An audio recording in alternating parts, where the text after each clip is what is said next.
Hello everybody! I'm Lotfi! استنى يا لطفي. Today we're going to learn how to take one-step A silicone impression.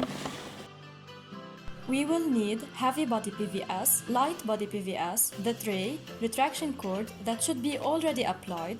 There's no assistant, we should be fast, so all materials should be ready beside us. So the first step is wearing latex gloves.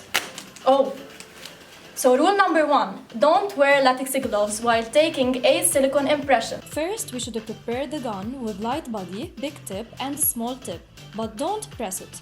To mix the heavy body, we mix the catalyst and base till we get one homogeneous color. And we put it all on the tray. For light body, we try it, take support and directly apply it close and all around the prepared tooth. And now, take the impression. Checking the durations on the pamphlet is a must to manage your work. Ta-da!